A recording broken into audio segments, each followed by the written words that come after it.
Bradley, please.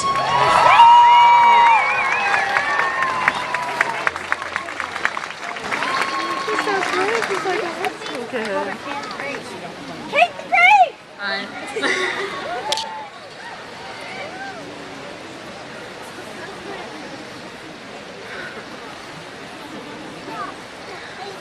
Dear Mr. Trump, I am from the generation that your generation claimed will save the world. 17 and bent back from the weight of this country and its constitutional burden of pain and suffering.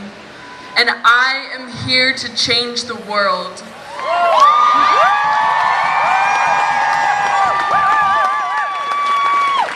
With you. But Mr. Trump, what does it mean to make America great again? Great again, again, as if the America that left women out of politics, enslaved African Americans, and pushed indigenous people out of their home was great.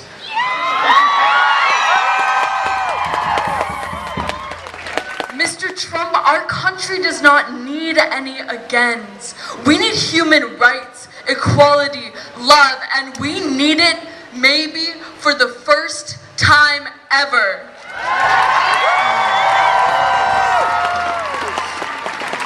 Dear Mr. Trump, I visited Guanajuato, Mexico over the summer.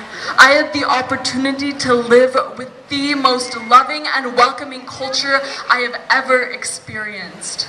Mr. Trump, the world is not a cold, dark place. Skin color does not define the beauty of human grace. The U.S. cannot hide itself behind a wall. Dear Mr. Trump, when did free speech turn into hate speech?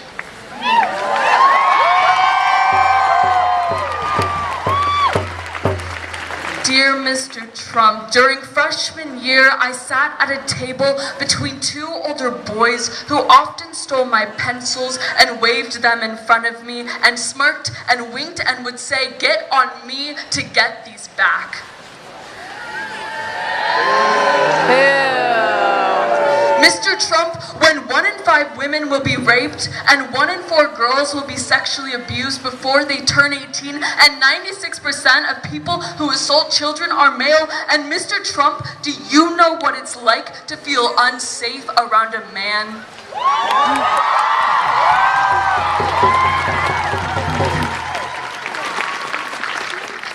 Dear Mr. Trump, I am a white girl. I cannot deny to have benefited from racial advantages, but Mr. Trump, I acknowledge my privilege. I understand that I am radically equal to my sisters and brothers of color. I don't simply speak today as a female oppressed. I speak today as an ally for those who have felt the sharp blade of a racist tongue, who have been looked over by community members because of the veil some call skin color, who would rather howl than listen to a white girl speak one more word.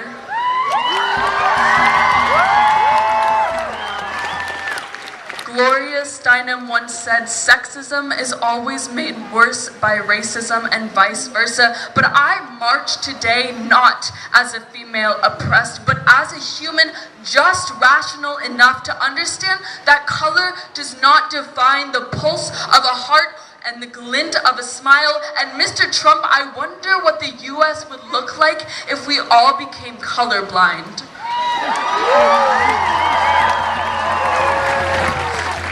Dear Mr. Trump, on Mondays at 10:07 a.m., I pledge allegiance to the flag of the United States of America, one nation divided, poor and rich, young and old, black and white, and you and I, Mr. Trump, are woven from the same thread, laced in stitches of racism, sexism, and ignorance to it all.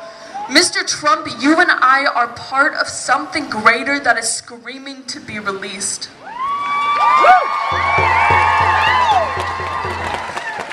So, Mr. Trump, I'd like to say thank you. Thank you for exposing the bigoted underbelly of our so-called American dream.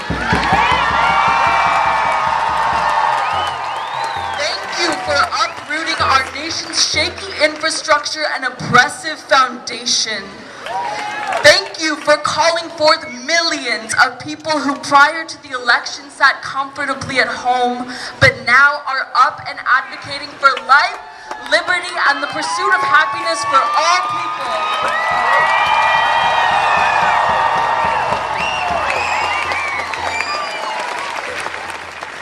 And dear people, this is our calling.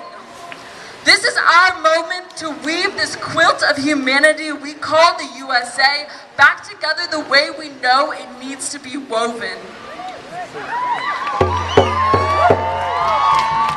Love those that are close to you. Love those who are far away from you. Cherish the pulse of a heart or the glint of a smile without eyes for skin color, age, disability, or gender. Be gentle to this planet you walk on. Find gratitude for everything. Wind goes to leave the trees. Be kind. And know that attacking hate with hate only perpetuates those problems we so desperately want to stop.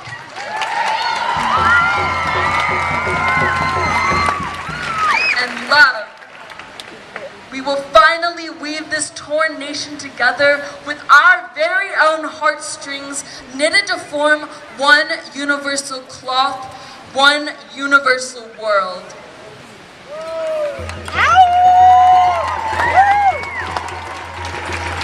And this is just the beginning of our revolution.